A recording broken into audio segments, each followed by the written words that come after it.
5 pessoas foram presas numa clínica clandestina para tratamento de dependentes químicos em Matheus Leme, na região metropolitana aqui da capital.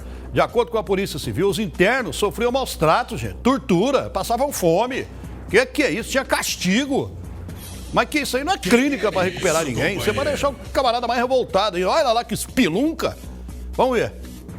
Em 6 meses, 5 clínicas clandestinas para tratamento de dependentes químicos foram fechadas pela Polícia Civil em Matheus Leme, na região metropolitana de Belo Horizonte. Nesta casa funcionaram 2 clínicas. Uma foi fechada em 2021 e a outra agora no mês de abril. De acordo com as investigações da Polícia Civil, os donos cobravam entre R$ 1.500 e R$ 1.900 das famílias, que também tinham que fornecer medicamentos e cestas básicas. Mesmo assim, de acordo com a polícia, os pacientes passavam fome e alguns eram até castigados. Não tinha café, não tinha leite. Quando era servido alguma coisa, conforme relato das vítimas, era somente um chá e um pão. O almoço também, ele era sempre repetitivo, não tinha uma variação no cardápio. Era servido, às vezes, alimentos vencidos. As informações são da última clínica que funcionou no local. Foram recebidas denúncias relacionadas à abertura dessas clínicas clandestinas na cidade, na qual eram desprovidas de qualquer alvará de funcionamento da Prefeitura, do Corpo de Bombeiros, da Vigilância Sanitária. A chácara era alugada e os donos do imóvel não tinham nenhum envolvimento com o que acontecia lá dentro. De acordo com o delegado que investiga o caso, 42 pessoas, entre homens, mulheres e até um adolescente, estavam internados. Muitos foram levados ao local contra a própria vontade. A pessoa não tinha interesse de se internar. Só que algum familiar, algum responsável, solicitava alguém da clínica para providenciar a internação dessas pessoas.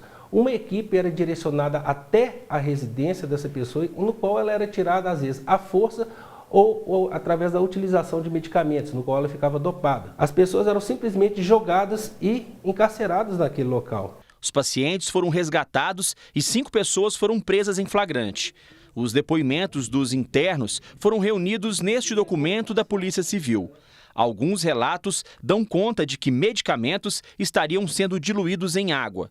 Os internos também contaram que estariam sofrendo maus tratos, em especial agressões físicas por parte de funcionários, sendo inclusive amarrados na cama. Os agentes verificaram a presença de amarras e escoriações nos internos. Os internos que eram responsáveis pela limpeza do local e bem como pela cozinha também, alguns eram inclusive recrutados como seguranças, no qual eles vigiavam outros internos. Então é uma situação bastante complexa você colocar um usuário, um dependente químico, para tomar conta de uma outra pessoa, o que acabava resultando em constantes agressões físicas e psicológicas. Os internos também relataram que na clínica havia o QO, quarto oculto, que era utilizado para colocar as pessoas de castigo, amarradas ou dopadas.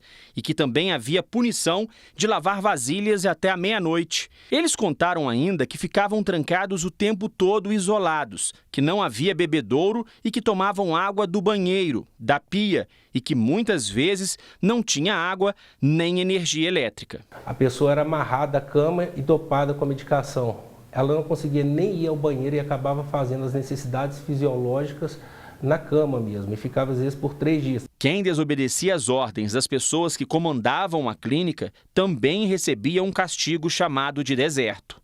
Eles eram amarrados à cadeira, às mãos e os braços e eram colocados de frente à parede. Permanecia às vezes de 1 a 2 dias de frente à parede, sem fazer nada. Há relatos ainda de pacientes que eram vigiados para não denunciarem os maus tratos aos familiares durante as ligações telefônicas. Alguns internos sequer tiveram contatos com os familiares, eram proibidos.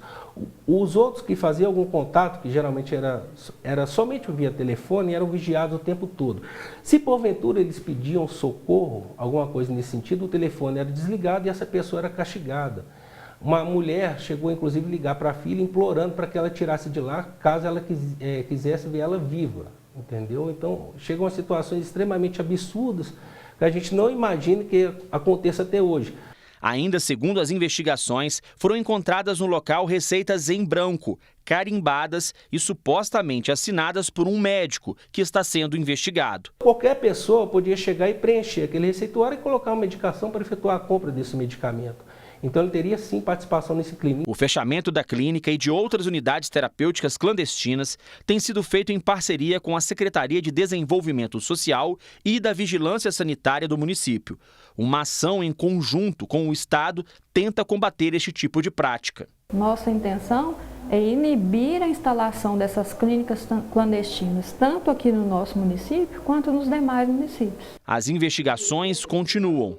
Os envolvidos que estão presos foram indiciados por diversos delitos, como associação criminosa, tortura, maus tratos e cárcere privado. A pena desses crimes, quando unificados, pode chegar a até mais de 22 anos de prisão. A gente orienta a família que procure saber como está essa clínica, se essa clínica está legalizada, se tem alvará de liberação de funcionamento, se tem alvará da vigilância sanitária, se é acompanhada pela Secretaria de Desenvolvimento Social. O que é importante aqui é que todos os familiares, os responsáveis, tomem muito cuidado em relação a essas clínicas, porque começam a oferecer uma série de tratamentos, mas o único fim dessas pessoas é o lucro. Essas pessoas são jogadas em um local sem qualquer tratamento, eles não pensam no tratamento dessas pessoas, somente em dinheiro.